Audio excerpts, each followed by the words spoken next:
And we're back with another episode of the Return of the Roar podcast. My name is Brenden Nunes. Got Frankie Cartoscelli here, Sactown Sports Duo. How you feeling, Frankie? Good, not great.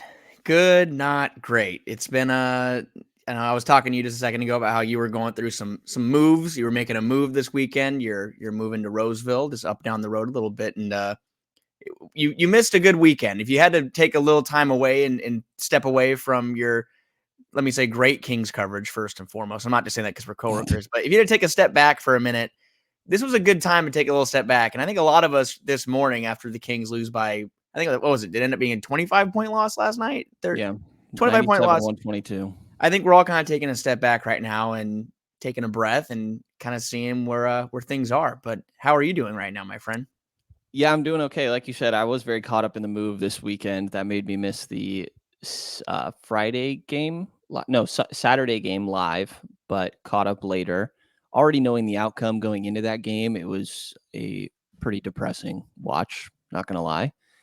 Yeah. And then, go into this game against, you're like, all right, they got Houston again. This is a good opportunity to just bounce back. You can wipe this bad taste out of your mouth really quick. Just go out there and take care of business against Houston. And they got killed from the jump. Like from the very beginning. There's a lot of things you could break down, right? Like I do takeaways after every game, and going into this one, it's like I really only have one takeaway that they just didn't show up. Yeah. Like there's little things that we'll get into, but they just didn't look like they had the spirit, the energy, the pace, or like anything. There was nothing working for them. They didn't look anything like the team that I think we saw for all of last year and the first 3-4 games of this season. Yeah, and my takeaways too from last night, same thing. My main takeaway was, who is this team? That was all it really was who are these guys? Because watching them almost look panicked. I mean, on offense, which is kind of that's not kind of, it's definitely their bread and butter. The Sacramento Kings were the team they were last year because their offense was historic. It was historically a great offense. It's a reason why they clinched the Pacific Division, why they went to the playoffs, they ended the drought. And last night, and I'm sure we'll talk about De'Aaron Fox's absence and how much, I don't want to say blame or how much reasoning you want to put behind that performance, but they were taking the shot clock down to single digits. And by single digits, I mean under 4 seconds. I want to say over 10, 12 times last night, they would force these late in the shot clock possessions in a lot of one-on-one, a lot of dribbling, no ball movement. It just is not something that we're used to seeing since maybe before the Mike Brown era and kind of going back to the Luke Walton era. And I kind of had a tweet about there, and I said, this kind of feels like we're watching a game in 2021 or 2022. Like, it's kind of what it feels like. And they go on to score the least amount of points they've had in a game since that year when Luke Walton was fired. So it's not great times right now, but it's a long season. And I want to ask you, Brenden, because people are kind of taking this in their own way. And I'm wondering, your concern meter, what level are you on the concern meter right now? Are you 1 to 10? Are you, by 10 being time to panic, 1 being long season? Well, it's definitely a low number. I'll probably go like a 3. Like I think this has been about, I shouldn't say as expected, but like I thought that if De'Aaron or Domas went down, the team would struggle. I didn't expect it to be this bad, right? Like you said, not putting up points. And I love that you apologize for even mentioning the Luke Walton era. I think that's hilarious and Hold on. understandable. Hey, but they're on their feet. Luke Walton and Dave Yeager. What we call it, the Kings Avengers and Kings head coach Avengers in Cleveland. It's Yeah. Walton and Yeager. Yeah. This team led the league with 120.7 points per game last year. And now it's 3 straight games where they didn't make it over 101. In both of those Houston ones, they didn't get to triple digits. It's like, it's everybody, like they do obviously miss De'Aaron. And a lot of it is what he does. But leading up to this, we knew De'Aaron was going to be out for a little bit. And, asking questions about who do you want to step up and blah, blah, blah. And more often than not, the answer is it needs to be done collectively. It needs to be done as a group.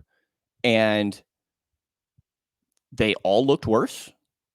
like literally everybody except maybe like I think Kevin Herter's been okay, and then coach highlighted Keon Ellis, Kessler Edwards, which those guys are great. They brought in some energy. I don't know if they're actually going to make their way into the real rotation. It wouldn't surprise me if we see it next game, just as a way to prove a point. But they said everybody needs to collectively do more. And I feel like that's been so difficult for them at this point. I think they're going to be able to right the ship. The last thing I worry about with this team is their offense, and I get Houston was packing the paint. If I have any concern, like long-term concern, it probably points to Domantas Sabonis. Like he had that game against the Golden State Warriors where I don't know his final tally, but he ended up with the most combined points and field goals he's had in a Sacramento Kings jersey. He had 16 field goal attempts, made 8, and 12 free throw attempts, only made 7. But he was extremely aggressive in that first game without De'Aaron Fox, and that's a team that does exactly what Houston did to him last night. They pack the paint and try to take away the shooters and sort of force Domas into being a scorer, quote unquote, right? And then this game against the Rockets, I don't understand. Again, I know Houston is packing the paint, but I think that it's only fair for the first guy to be pointed at is the one all-star that was out there that shot the ball 4 times. Like, again, I know how Houston was defending him, but that was maybe one of the most surprising things to me. Like, I don't expect Domas to just go assert himself every single possession. I know he's pass first, but sometimes you have to, right? Like taking 4 shots in a game where your team could not score, you played 30 minutes and you're the all-star out there, taking 4 shots, only 3 free throws is crazy to me. It's the least amount of points he scored in a Sacramento Kings jersey. And it is tied only one other time wearing a Kings jersey did he take 4 field goal attempts or less. And it's in a game where his team cannot score and does not have De'Aaron Fox. Yeah, I mean, it honestly, like you said, it's one thing that I guess is concerning, and I think the fact that other players around Sabonis in the starting lineup have been playing so horrible, I feel like it's kind of slipped through the cracks. But it's a good point, and to that extent, I mean, Harrison Barnes last night. I'm looking at last 2 games actually, 7 field goal attempts in the first game, and then the next game I think he had 6 last night. 6 last night. And then also along with that 1 rebound. So you're seeing guys that are playing big minutes for the Kings right now. The most minutes, the starters. Sabonis, like we talked about, probably is, I don't want to say worst game as a King, because I think he had a game where he had over 10 or 11 turnovers. That's up there as well. But I mean, as far as what they needed from him and how he didn't show up, that's up there. Keegan Murray still fighting his way through it. Him and Kevin both had a good start last night. I thought they were kind of on the right track. They had 8-7 points each in the first quarter. But the offense, for whatever reason, and maybe it's because of substitutions and rotations and they come out of the game, but you stop finding those guys and there's nobody else that was going. I mean, as far as the starters go, those are your only 2 guys that finished with over 8 points last night. Kevin Herter with 13 and Keegan Murray with 12. Then the rest of the guys are, like we highlighted, Keon Ellis with 15 over 14 minutes. Great job by Keon Ellis and Colby Jones, who had 10, to kind of inject some life late, but the Kings don't really need that right now. They need their starters to perform, and they have not. Since De'Aaron Fox went out, and we haven't even gotten Davion Mitchell yet, but the starters have been horrible. And it's hard to kind of see where the easy fix is. I think it just kind of comes down to making shots and finding your rhythm and kind of reasserting your identity, because what they're doing on offense right now, and again, give credit. I know Mike Brown gave credit last night, and some people are tired of giving the Houston Rockets credit because it's been 2 games now that they've stomped over the Kings, but you got to give Ime Udoka credit. And that's what you even pointed out last week, that, hey, the Rockets they're not a bad team. And I think I'm guilty of that myself. I think a lot of other Kings fans and maybe some journalists were kind of guilty of looking at the Rockets as okay, here's an opportunity for the Kings to get right. But this isn't last year's 22-60 Rockets. I mean, Jalen Green's a guy. Dylan Brooks, he completely just destroyed the Kings, which is probably the worst thing you can see as an opposing basketball fan, as Dylan Brooks blowing kisses to your team's bench while just completely annihilating them. And then obviously you have Fred VanVleet on that roster. There's some good players. And that doesn't even highlight. Şengün was just, I mean, he is a physical presence, man. Like he is, you can't really bully him down low. Like he just, that's where the physicality, that conversation comes in again. Watching Sabonis just bounce off of somebody, I'm not used to seeing that. And we saw that this weekend. But then also, it was just a complete effort by them, and the Kings had no answer. So my main takeaway from this is the starters have been horrible. I don't know if that's what you're pointing at or you're looking at as the key issue with this team right now, but I'm just wondering, in your opinion, if De'Aaron Fox misses, let's say he misses 2 more games. And we don't know about that. There was no practice today on Tuesday. So we do not know if he's participating. We'll know when the injury report comes out, I think at 5 o'clock, 5:30, we'll see if he's questionable out, what his label is. But if De'Aaron Fox misses 2 more games, is there a quote unquote easy switch in your mind? Like, do you want to make some rotational changes, or do you kind of want to roll out the same 5 against Portland and say, okay, let's see if we can get back on track? Yeah, I mean, the answer, the obvious fix that everybody's going to point to is starting Malik, right? Starting him at the 1 in place of Davion. I think that Domas having a guy that can help hit the paint, like paint touches, one of their offensive staples, just hardly exist without De'Aaron often. They try to go to some post ups that takes them out the flow of their offense. Like Malik Monk is the only guy that can really do it. They can just break down his defender, get to the paint, and make plays from there. I think it'd be really beneficial to have him next to Domas. I also think that the bench units have kind of been okay during these games, and it's like, okay, well, where's the balance there of like, yeah, the starters need to be better, but do you want to mess with the bench? You do need to just be better in general, and majority of that is going to come from your starters. So I think moving Malik into that could help. But I think like it's just everybody, really. Like it's so hard to look at like one thing is like, oh, I think this will help. Like it It's was multiple such a guys. team effort. Yeah, like I pointed at Domas first, not because I thought Domas was horrible necessarily or like stood out as horrible compared to everybody else. He's trying to get his teammates involved. He's yelling at dudes. He's saying, "What are we doing?" after giving up easy layups, and Mike picks that up and everything. So he's trying. I just think that like you're the all-star. You should be the first guy that gets pointed at. But you went down the list like Harrison did nothing.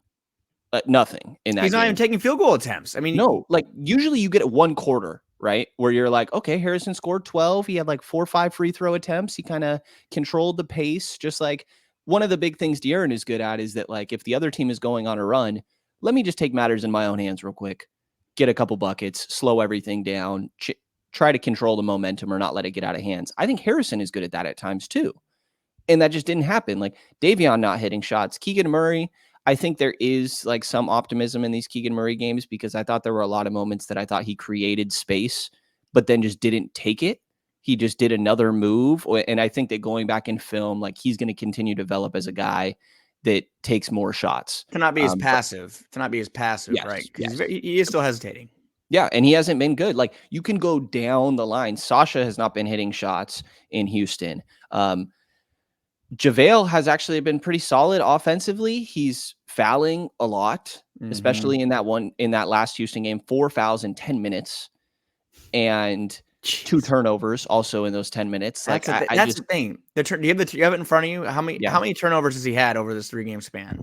I only have this most recent game, and then the previous one against Houston, he had, as my box score decides to totally. No, you're good. I could probably find it too. It He might had not be as 0 bad. turnovers in the first Houston game. Yeah, Actually, I'm sure it's not as bad as I'm thinking. I just feel like the turnovers we're seeing from him are just very, very bad, and they're coming at inopportune times. I know he had one last night when they were in the middle of a run. I mean, I don't know if Houston was in like a 24-3 run or whatever it was, but just a very bad timing. But yeah, 4 fouls last night and 2 turnovers.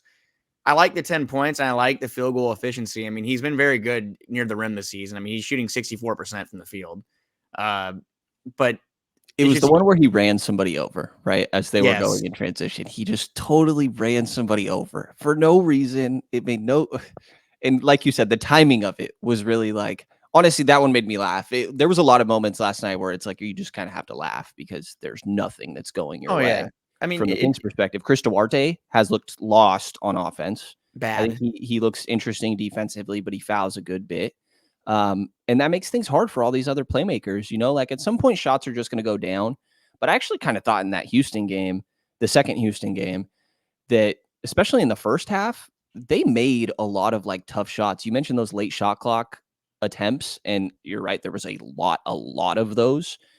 They made, like, I thought what was higher than expected on those, and still went into half with what, like 44 points. Yeah.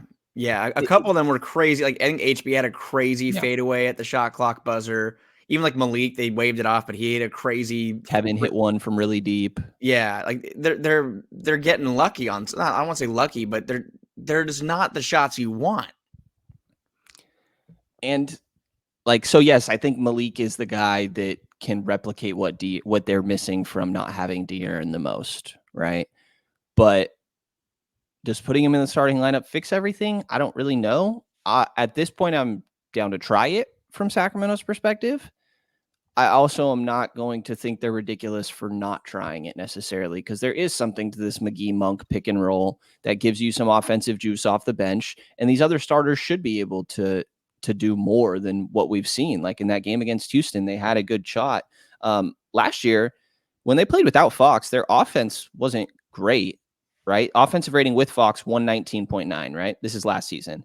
With him on the floor versus off the floor, not games, but on the floor, off the floor. Fox on the floor, 119.9 offensive rating. Off the floor, 112.6 offensive rating. So goes down 7 points. But their defensive rating also went down about 6 points. Typically, De'Aaron isn't out there. You have a better defensive lineup. Like specifically, you look at Davion. Davion is an offense for defense sort of substitution there, right? And you're not getting it done defensively either. Like Houston put up 122 in that game, and then 107 in the game prior, which isn't horrible. I know they had that big scoreless run in the third that you've highlighted, but it's not like you're sacrificing one thing and getting better somewhere else, even. Yeah, I mean, and just kind of looking at defensive rating, not to kind of go on to Davion, if that's off base, I guess, but consistency to me has been the problem with not just Davion, I guess, the whole lineup. There's no consistency. There's no consistency out of any one player right now. Is there one player in your mind that has been consistent? To me, it's been De'Aaron, who has only played 3 games, granted.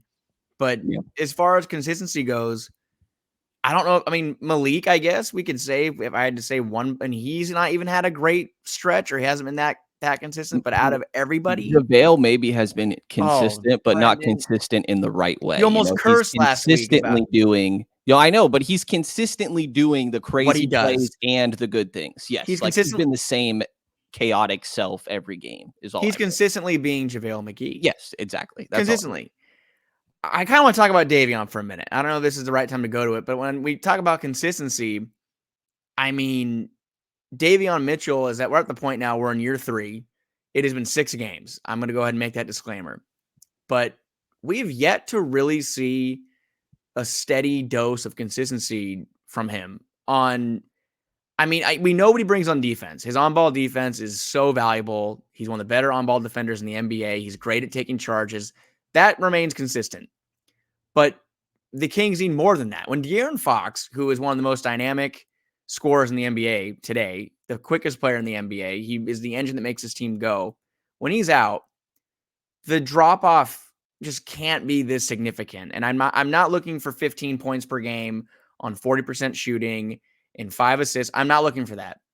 But I'm looking for a stopgap. And by that, I mean someone that can run the offense, do so in a way that the Kings are not looking like a completely different team. Again, because their identity, and it's not all Davion's fault, but he is the head of a snake right now. He's the point guard. Their identity's been stripped from them. And just looking at his numbers, I mean, of course, this is in the COVID year, and De'Aaron was, I think he had COVID at the end of the year, and Davion was a starter at the end of the year. But I think this was a stretch at the end of the season that made us all kind of believe that Davion could be a starter. Over 19 games in his rookie year, he started 18 points per game, 2.5 boards, 7.5 assists, 37 minutes per game, 45% from the field, and 33% from 3.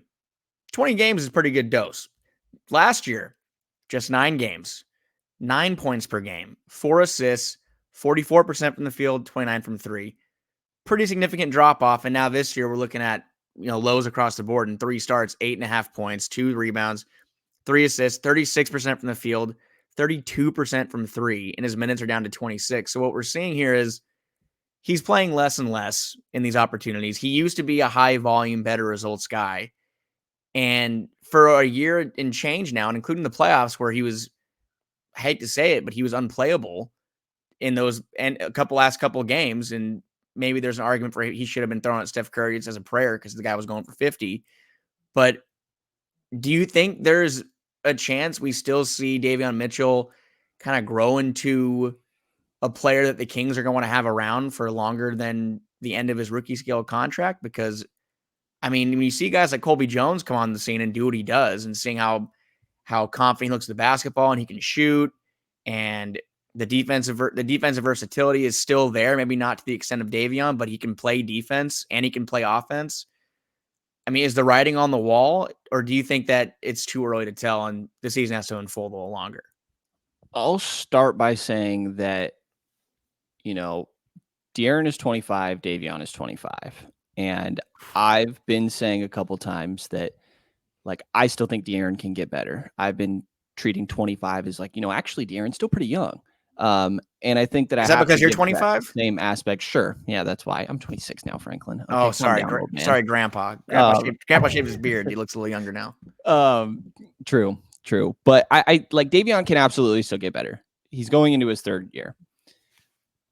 I think that it's been the logical thing from a team construction standpoint to probably move him before you re-sign him for a little while.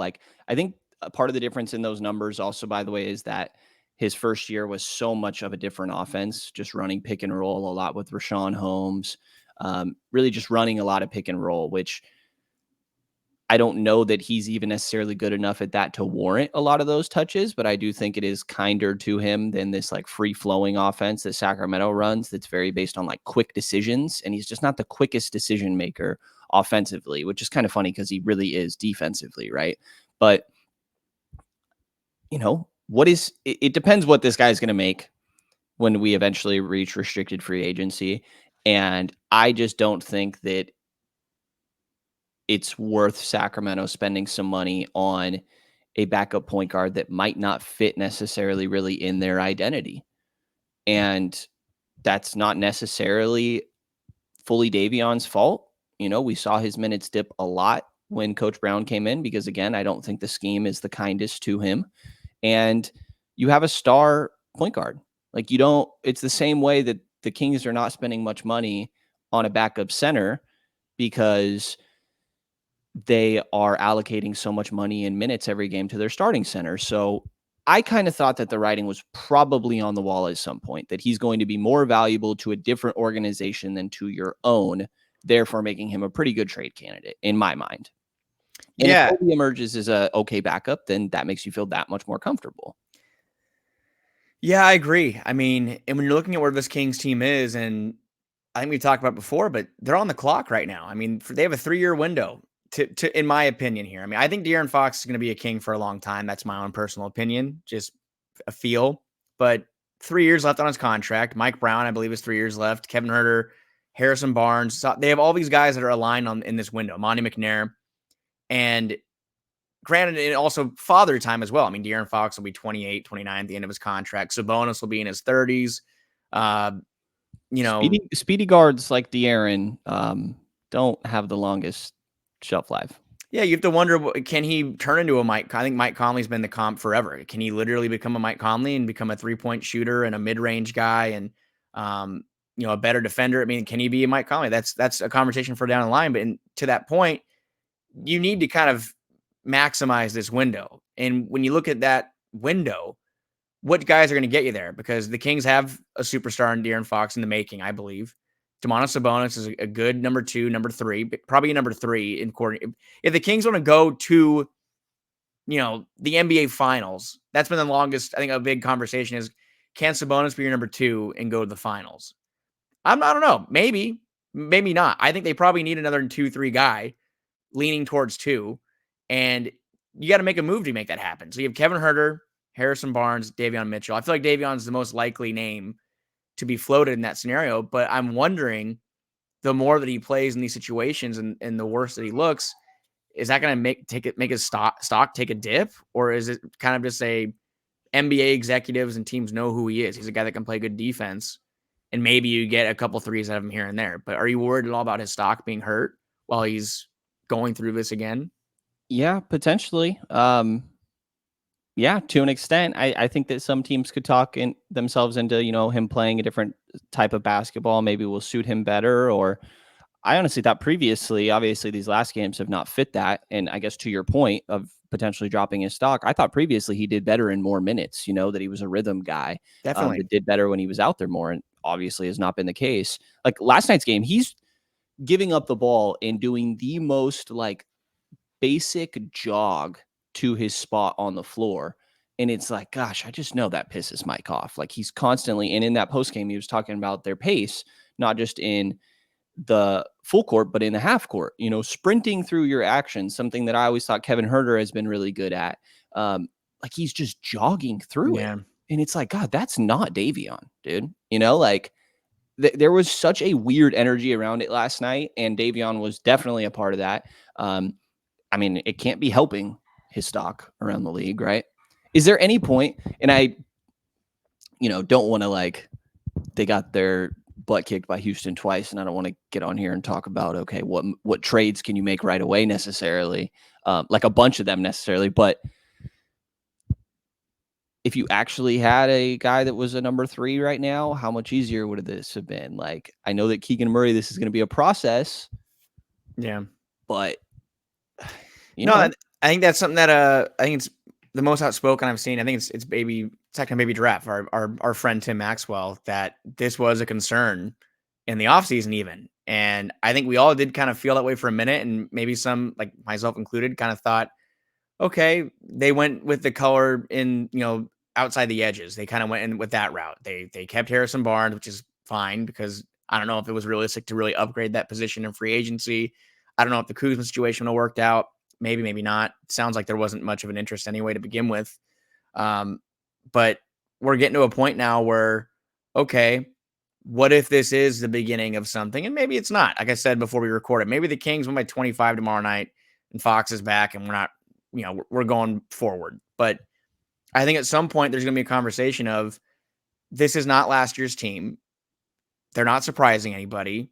Teams have had a whole offseason to scout them and scout their offense. And the Warriors gave them the blueprint, quote unquote. Of course, but target their play style. And I mean, I don't know if that's what went into the last couple of games in Houston. I don't think Ime Udoka was some mastermind that completely just solved the Kings. I think there was a lot of shooting themselves in the foot going on.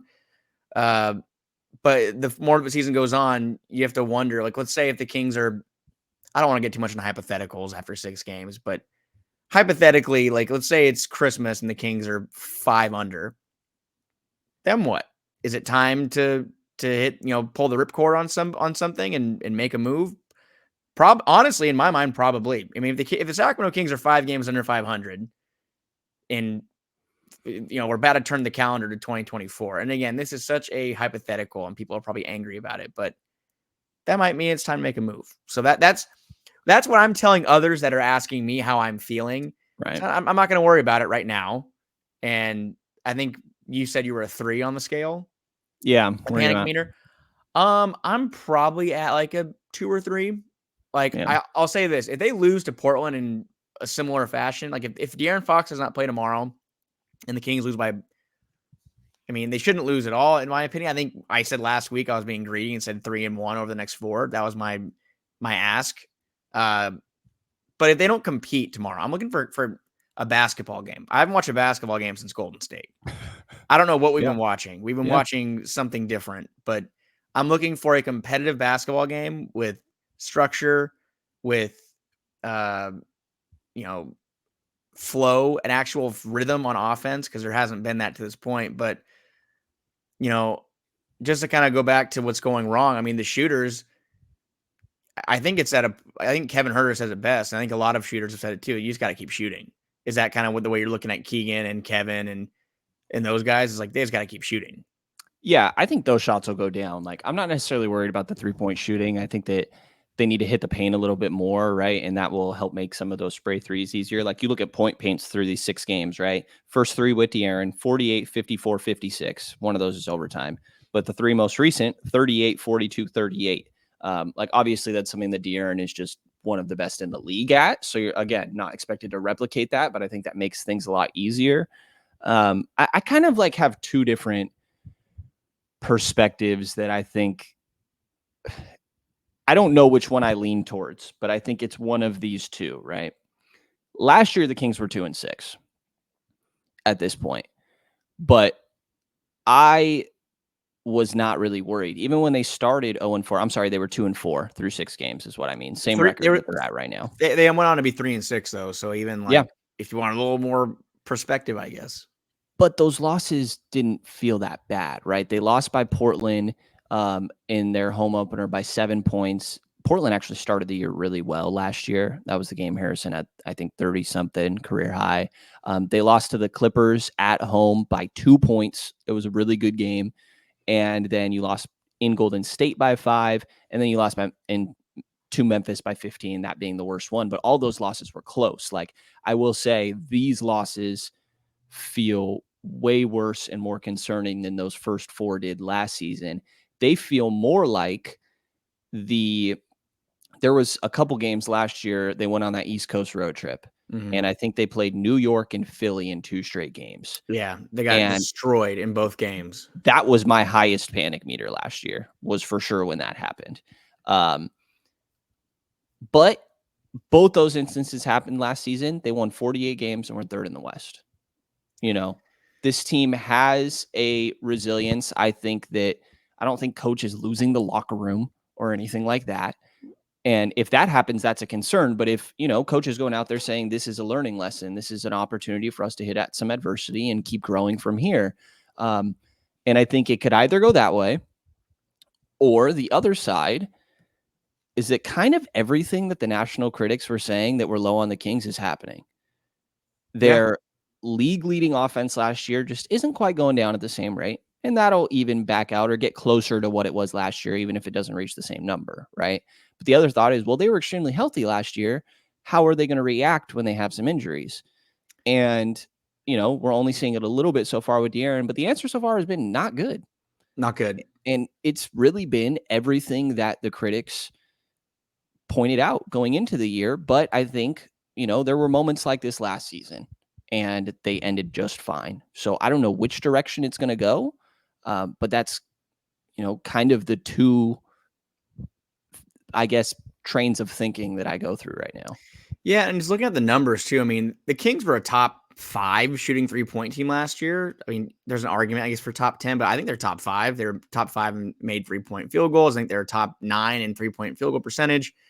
This year, they are 2nd in the NBA in 3-point field goal attempts. They're letting it fly, but the results are not there. They're 24th in 3-point field goal percentage. They're making 32% of their threes, and they're chucking it a lot.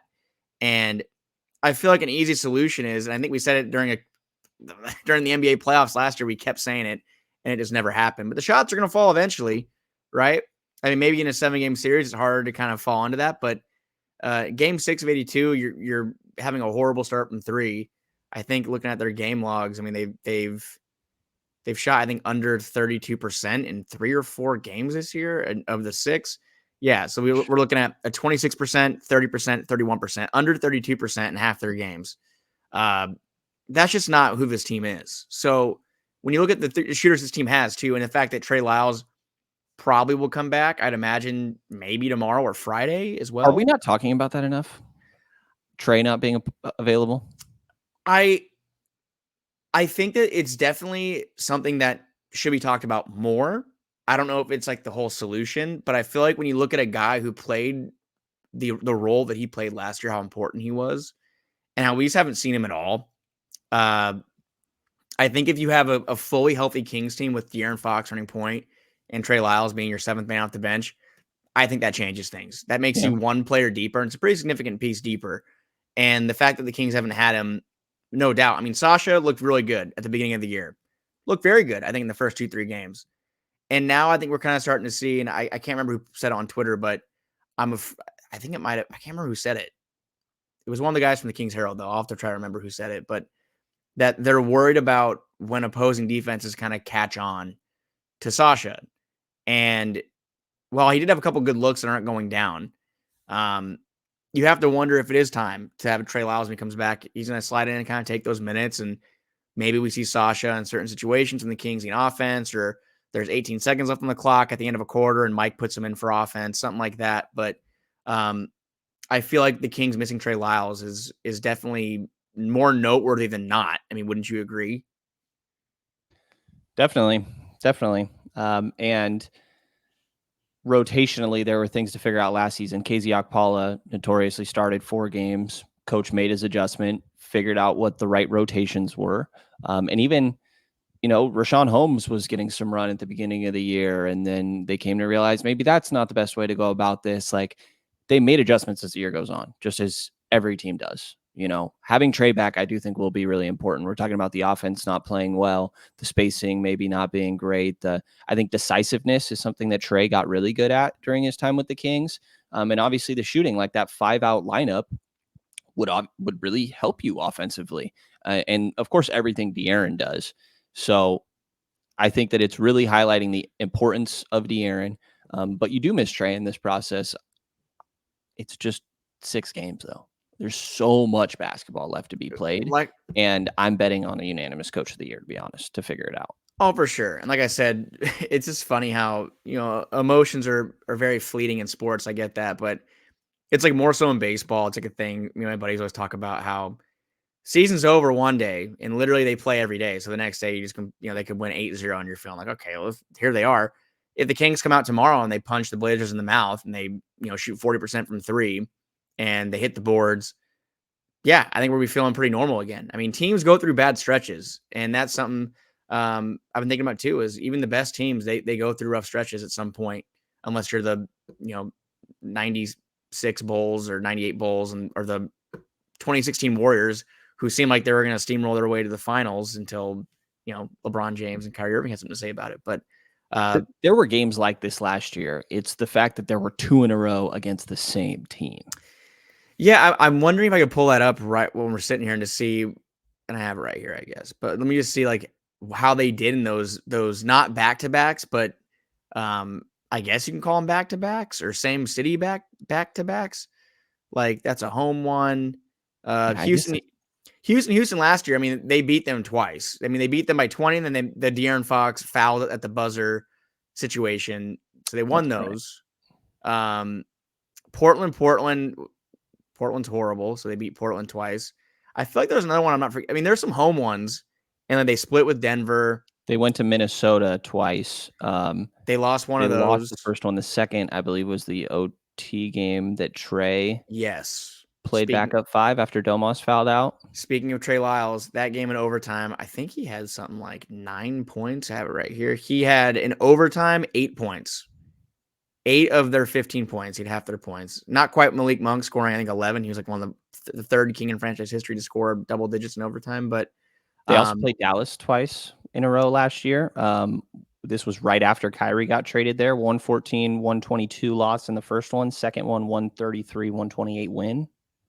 So we're seeing a split, a healthy dose of these splits. And I guess this is the first time they've got just absolutely waxed in both of these away back-to-backs. But I'm to kind of bring it all in, I feel like this is still a good team. I feel like other teams right now in the season, it's very early and they're trying to figure out kind of how things work. While it is a lot of the same returning players, there's some differences here. There's some differences. And I know that, I guess that's another question I can ask you too, is there's been a lot of, I guess, blowback for the first time in Mike Brown's coaching era with the Kings.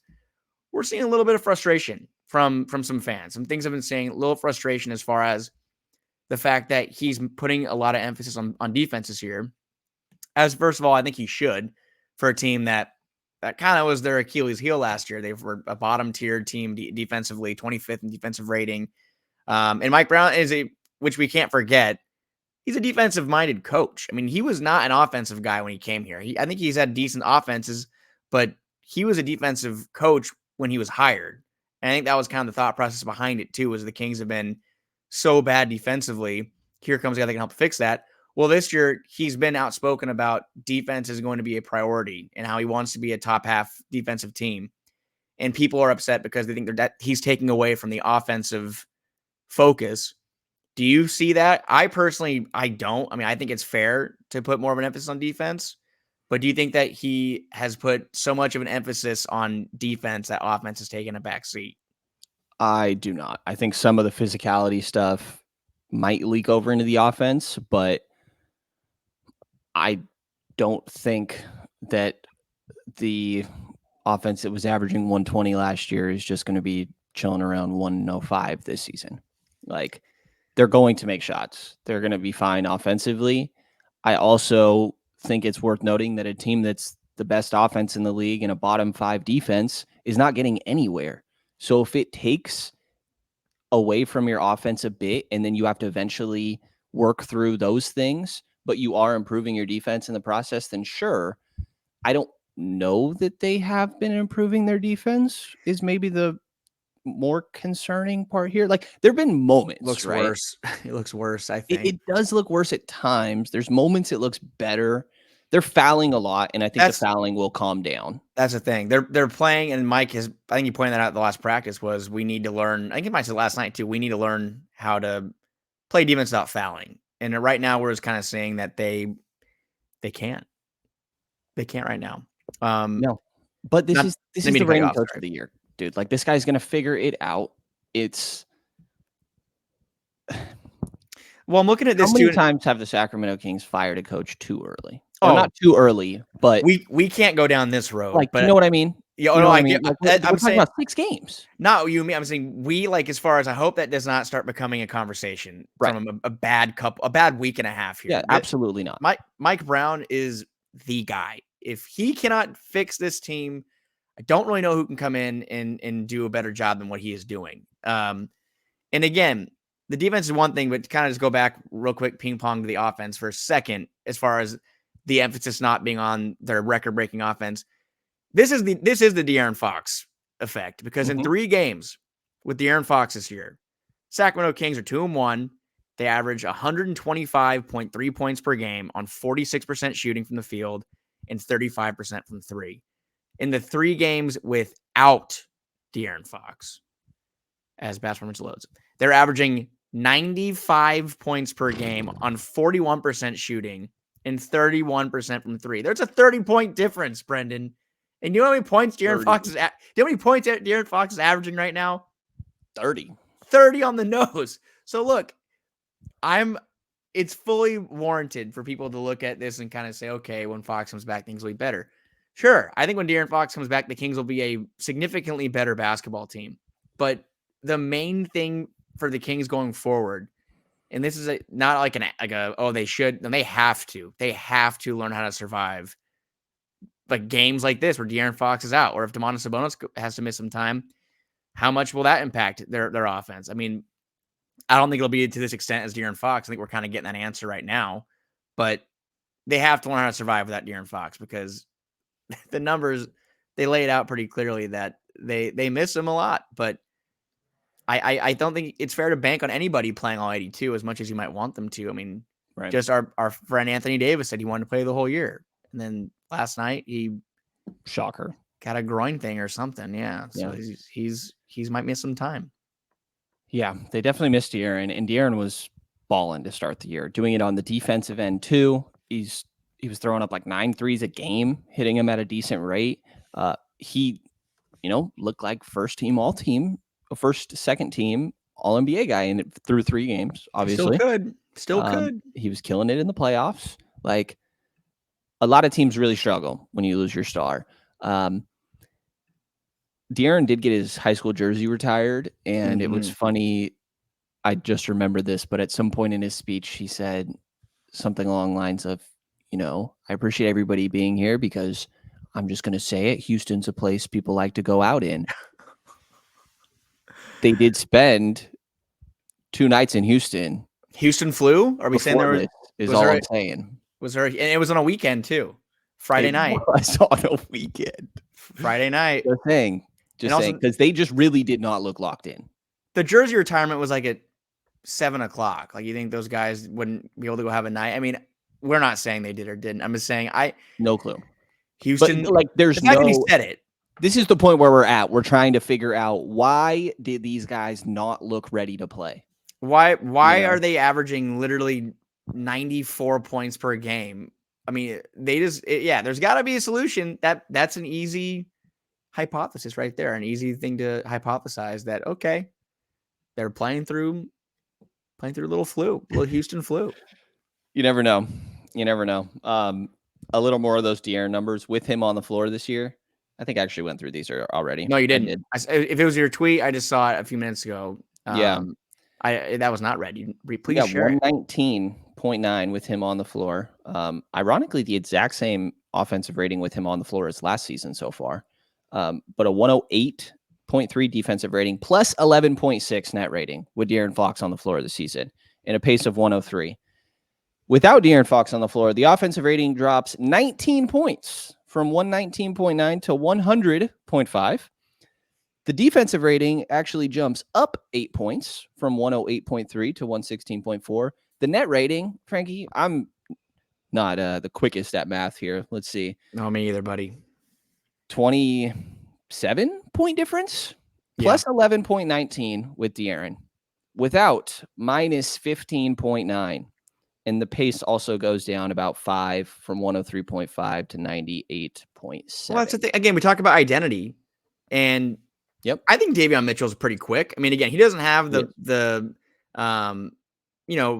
quickness with the basketball. I think De'Aaron Fox is the fastest player in the NBA with the ball in his hands. I think that's actually proven. I don't think Davion Mitchell can step in and do that, but he's no slouch. He's quick. The fact that the Kings have not been running they have not been pushing the pace. Like, we're kind of seeing set offensive, like bringing the ball, walking the ball down and set offensive sets. Like, I just don't know if that's quite where the Kings are at their best. I mean, running the tempo and having De'Aaron Fox push it, or even get some guys going downhill, like Harrison Barnes on the break, has been very good. He hasn't been aggressive. Domantas Sabonis in Houston was not running the offense as much in the open court, which we've seen him do with his little skips and his jumps. And like, he just is kind of, there's walking the ball down and setting it up. I'm not sure if that's a game plan for Houston and what kind of defense they have. I'm not sure if that's what that was, but like I said, De'Aaron Fox has been, I think, a massive loss, obviously. And it's good news because he will not be missing that much more time. But again, it all just kind of goes back to all these numbers we've been throwing out, just how valuable, when you talk about MVP stuff, how valuable De'Aaron Fox is to this team if this trend continues and he comes back and the Kings just start flying again. Something to think about. It is. And De'Aaron coming back answers a lot of these questions. I don't think that anybody is blameless through these two Houston games. Like, Keon played solid. Sure, Kessler played solid. Like, I thought that Colby did okay. There was a lot of moments where he had kind of struggled to bring the ball up the floor, just got poked away too, when the offense is starting 8 seconds later than it should, or something like that. But I don't think anybody's blameless. I do think there is, just to echo this, what I said earlier, like, I thought Keegan created decent looks, but then just didn't pull them and just did a little bit too much. And I think that's a processing thing, that getting to watch back the film of these games will be beneficial for Keegan. And the team's going to do a lot to try to adjust. This is going to be a process. It's 6 games. This is exactly where they were at last year when it comes to record through 6 games. And they finished with 48 wins, 3rd in the West.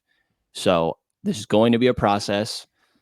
And, I get the frustration, but there's more games ahead. You have a good bounce back opportunity against Portland, even if you blew your last bounce back opportunity. Yeah. And I guess the only part that does hurt, like you pointed out with the Warriors game the other night, that it's early in the season, but it's going to be a pretty hotly contested race for a playoff spot. And I mean, again, Houston, I don't really expect them to be in that mix, but you kind of put yourself behind the 8 ball immediately with 2 straight losses. So they lead the season series 2-0. The Warriors are leading the Kings 2-0. So you can't keep falling behind these Western Conference opponents. In a year like this, you just can't. Where, especially when you're seeing teams like Minnesota looks great. I mean, the Warriors seem like as long as Steph Curry is has a pulse, they're going to be in it. The Lakers have looked decent at times. They're a question mark, but I mean, there are more teams that are going to be in the race this year than last year, and you can't keep losing to these guys early in the season. So, one last note on them before I know we're winding down, but last year, Kings were not a good rebounding team.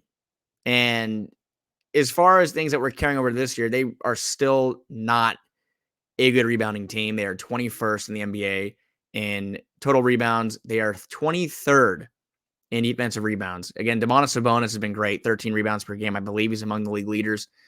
But I'm looking at other guys on here, and one person, again, I hate to keep going at him, but the fact that Harrison Barnes, who is averaging 5 rebounds per game for his career, who during his time in a Kings jersey is averaging 5.3 rebounds for his career, he's averaging 2.3 rebounds per game, and he's playing 32 minutes a night.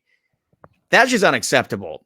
I mean, that can't happen. You can't be the starting small/power forward. I know that there's not really a clear. I think that Keegan is now the 3. I'm pretty sure he's now the small forward, but your starting power forward cannot be a 2 rebound per game guy. I mean, that just can't happen.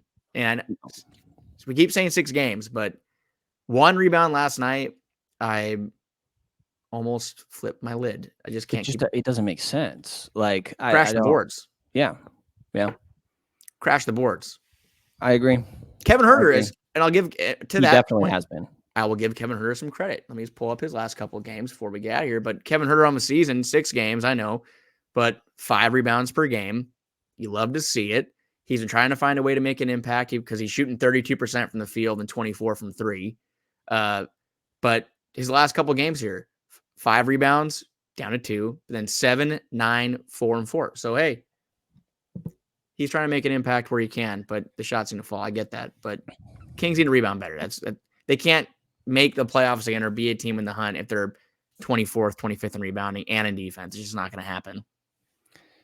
Yeah. I think the offense is eventually going to be fine. I also don't have a great explanation for why it hasn't been, which is concerning.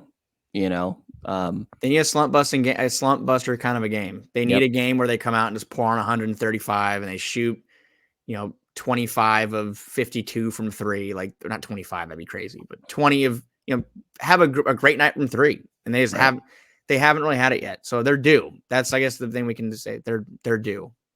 Usually you had De'Aaron and Domas doing their typical production, and then one other guy would have a night. Or maybe you'd get like decent nights from 2. And to just have 2 straight games where just nobody is crazy. Keon Ellis. You're right. Keon did a team high 15, which is kind of funny. That's a good point, though. That was the great part about last year. And again, a great part about, I'm sure we will see at some point this year, though, is there were so many different guys that would, like you said, step up every night. It wasn't De'Aaron Fox and Sabonis. Yeah, they'd get their 20, 10 or whatever, but Trey Lyles would get you 21 night. Terrence Davis, when he was here, would get you 21 night. Malik Monk. I mean, I don't know how many Kings have scored over 20 this year, but I think it's just Fox, Sabonis, and HB. I think that's the only 33 in that opener. Yeah, I don't know if Malik's crossed 20 yet. So I'm not really, I have it right here. Malik Monk, he scored 22 against the Lakers. Okay, in the game that Fox went out and he had to take over in overtime. Yeah. So I just to say, if De'Aaron Fox is playing, I don't know if that 22 happens, but you need more from everybody. I mean, literally, I can say you need more from everybody. I don't know if there's one player we can look at and say, hey, you're good. Just keep on keeping on. De'Aaron Fox when he's healthy, I guess, but there's not one player that is playing great basketball right now. And that's the beauty of the fact that it's an 82-game season.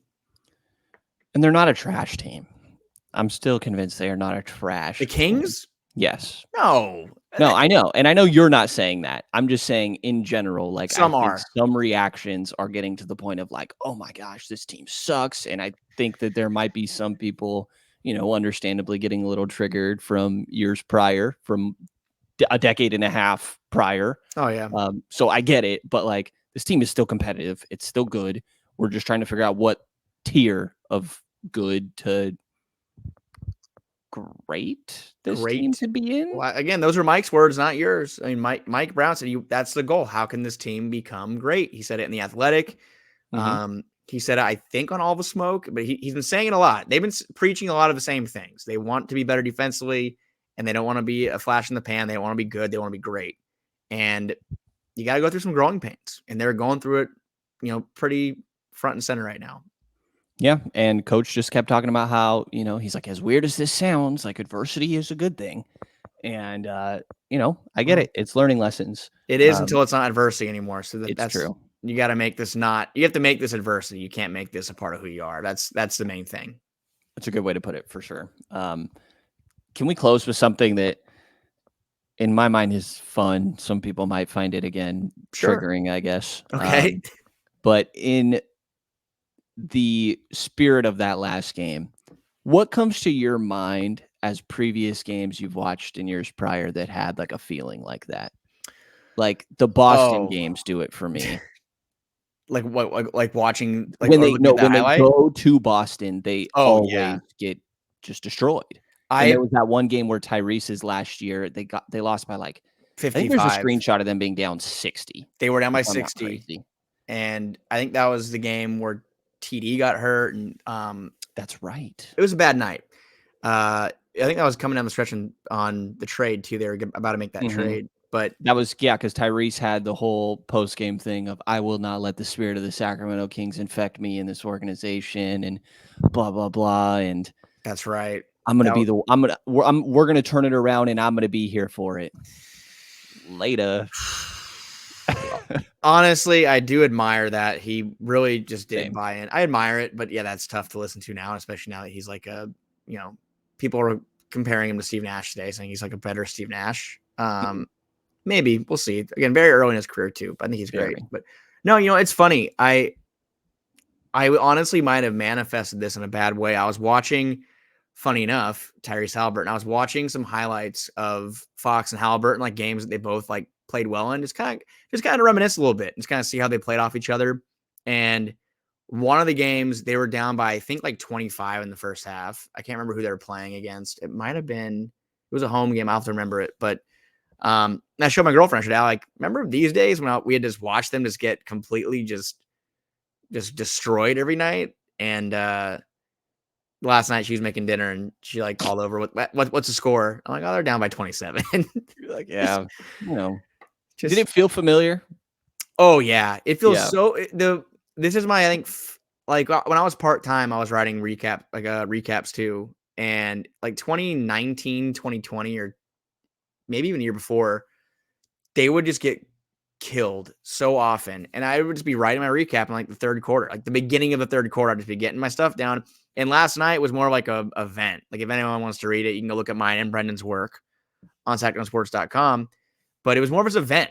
And it's the good thing about, for us, I guess, for writers like us, the good thing about games like last night is it's easy to write about and get it done quick when they're just getting completely, when they're getting the doors blown off like last night. And it was reminiscent. It was a little triggering, but I did watch SpongeBob last night for the first time, like in a long time. And dude, it is so funny. Like it is hilarious. I just thought like, I'm going to put it on. Like they're all on Paramount Plus. So I watched the first one, and it's funny it's funny how many like iconic things are from like the first one, like the bubble episode where Squidward. I mean, you have to just watch it. It's just all these, or SpongeBob with the frying or the spatula with like 3 arms on it, and it goes like fat. All these things in the first episode, and all these memes, and it really helped me feel better. I felt a lot more cheered up after watching SpongeBob. I do get caught up on those on TikTok lives. It was like the whole episode, right? Yeah, sometimes they'll just be playing through an episode, and then I get stuck on it a little bit, and the next thing I know, just my algorithm is nothing but that. SpongeBob.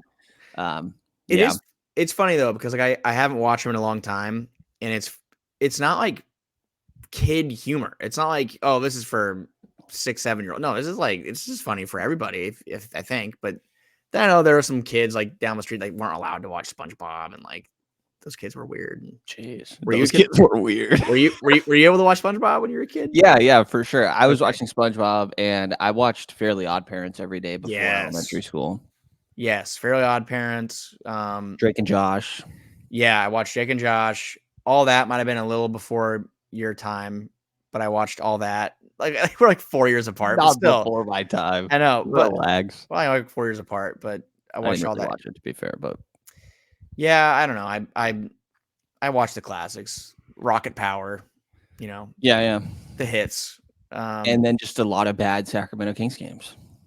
Honestly, I am amazed how I remember the World Series one night. I think it was in 2009 or 10, and the World Series was on. It was like a good game, and the Kings were playing in Minnesota on opening night, and I was like, I don't want to watch this game.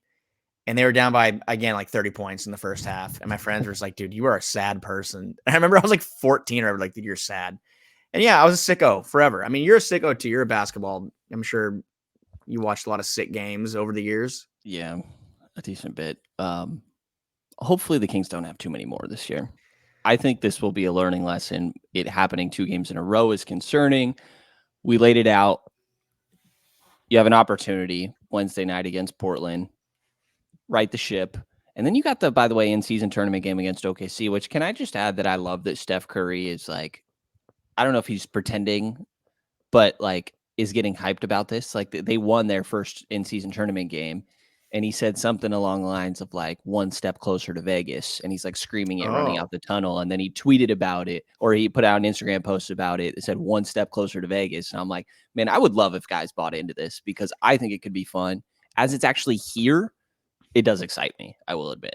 yeah. I'm very excited for Friday, like what the atmosphere is going to look like. And aside from the in-season tournament, like that just by itself, the fact that assuming Fox is playing and like Trey Lyles hopefully is back, the full Kings are going. Kings and Thunder, I've been looking at that one for a while, just as far as like kind of a heat check as far as where these teams are. And I think the fact that you're going to be playing for something with, the in-season tournament, something on the line, it's going to make it a little more juicy. But I'm not very excited for the court. I don't think the Kings court is that Yeah. bad, but No, but that's just relative, right? Because some of these others are horrible. The Kings court is bad in my well, mind, but some of these it's other ones, like the Bulls, it's they're like, what just are we doing? but they're distracting. They're distracting. And Yeah. like people are saying like their eyes like actually hurt watching on TV. And it's like, yeah, no, I completely get that. It is distracting. Yeah. It's bad. And the combination of the jerseys on the floor, I think it's going to take away a little bit. I'm going to have to really kind of focus. It's better that we're going to be there. But that part, again, less is more. I don't know why the NBA is doing all these like, they're doing more and more. Like less is more. I mean, if it was just like their team's logo with like the trophy behind it, like NBA final style or like True. early 2000s, that'd be great. I think that'd be more than enough. But instead, they decided to blind us. So I think a different court for these games is a good idea to make it really obvious when these games are happening, but it did not need to be this extreme, to your point. nobody asked for this. No, literally nobody. Nobody asked for this at all. I mean, the jerseys is one thing, but my goodness, what are we doing with the? It's like people are saying a Boise State. Have you seen the Boise State football field? Yes. How it's like blue. Yes. This is that for the NBA. Like KD's quote in that video, he's like, we're playing on a purple court in the NBA." Yeah. Yeah. The Yes, only two sir. I think I really liked were Boston and Milwaukee, I like Toronto's. because those were more like casual primary colors. Toronto's, yeah. It's like I think it's black and gray. I think that's the only colors that it is. But The bright one I weirdly didn't hate was Indies. They went with like this like yellow and blue that are That was a little both tough. sort of like more fluorescent that I thought were weirdly cool. yeah, and also the jerseys. The jerseys are largely horrible too. I mean, I don't really know what's The going Kings on have one of the better ones. for sure, and I've seen that in like reviews and everything. But the Warriors is weird. It's like someone put together a jersey in the dark. Like the letters are like not quite a wave. And then like the Lakers have like it's like a pyramid of like saying Los Angeles, but like Yeah, the that A's one's like horrible. the A's off center, and it's just I don't really understand what the thought process is. I don't know. It makes you wonder because the NBA and Nike that deals up next year, so you have to wonder are they gonna go back to Adidas? I mean, I personally hope Nike. I'm a Nike guy, but Same. I'd be willing if Adidas is like got some better thinkers going on over there. I Maybe don't know. Under Armour. Maybe Under Armour. Maybe Curry Brand. Yeah, Curry brand. A new alternate jersey. Yeah. Well, what do you all just right. before we go? Yeah. I don't. Chris and I do this too. We did it last week, but what are you hope? I think it's 2 games the rest of the week. So what are you hoping for the next 2 games? You think a split would be ideal? Anything except 0-2, I guess, to me is the goal right now. Anything other than 0-2. Yeah, I guess a split. I agree with you. Anything other than 0-2. Like they should beat just beat Portland. Beat Portland. Exactly. Beat Portland. If you lose to OKC, who looks good, like a good team, that's sure. But you cannot lose to the Portland Trailblazers after losing 2 to the Rockets. It just can't happen. It's specifically after losing the 2 to the Rockets that it's like, there's just no way. I thought that, maybe losing 1 of the Houston games would have been understandable, but losing 2 is ridiculous. And you cannot drop 3 straight games to teams that are expected to be out of the playoffs in the West. When Brenden Nunes speaks, you must listen, because I was very just like, Kings are going to beat them. And you were like, I don't know. I guess. I mean, yeah, I do think Houston's solid. Like, they're not the worst team, one of the worst teams in the league like they were last year. Well, no. I think it's relative, I guess, because I think a lot of teams just got better. I mean, look at the guys they brought in. I mean, Van Vliet, and I hate to give Dylan Brooks credit too, but he played a hell of a couple of games against the Kings. You got to tip your cap to him, and he made life difficult for him and blew a lot of kisses to the bench. And even Brown and the guys after, like, there's not really anything you can do about that. I mean, it's like, again, not to bring up baseball, but if someone pimps a home run off you, you kind of got to wear it. Guy got you. Dylan Brooks got the Kings the other night, got him fair and square. So when that happens, you can talk that talk. So do you think, last question, will we get a Murray versus Murray sighting tomorrow night? Like late in the game, maybe? Like if one of the teams, let's say the Kings are up by 20 with 4 minutes left. Do we Chris see hasn't been playing, right? That's why you're saying that. Yeah. Do we see Chris Murray come in to go against Keegan one time, or do you think it's kind of like, maybe in a year or 2 games? He has come in for 2 games, 5 minutes in each one. Definitely garbage time. Sure. Just because it'd be cool. We should hope family should, I'd imagine, be in the building. Oh yeah. I would imagine that Canyon and the fam will be there. Yeah. I'll say sure. Let's hope for it. Yeah. I'm going, yeah. I think let's have some fun. Sure. That'd be fun if like Keegan was off the floor and then Chris goes to the table and then they sub Keegan in at the same time and the crowd goes crazy. That'd be a fun scene. Yeah. And yeah. Hopefully also, by the way, we don't get any sort of update on like Duarte or Domas or like any of these like small nicks from yesterday. I was a little worried about that too. And I kind of thought about it till right now, but when he banged knees late in the game, down 30, I'm like, what are we doing here? Why is he in the game? I think Mike was just kind of trying to look for something, get his guys just kind of to jumpstart themselves somehow, some way.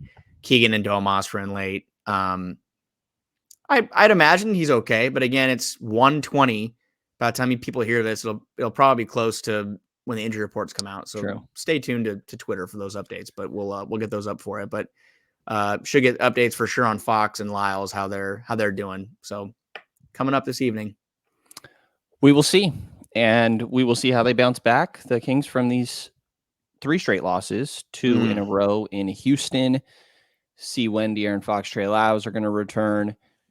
Next game against Portland on Wednesday at home, Golden One Center, 7 o'clock Pacific time. And then you get the first in-season tournament game for the Kings. Friday at home again, Golden One Center, 7 o'clock against the Oklahoma City Thunder. So basketball moves quick. The season moves fast. And this bad taste can be out your mouth by the end of the weekend.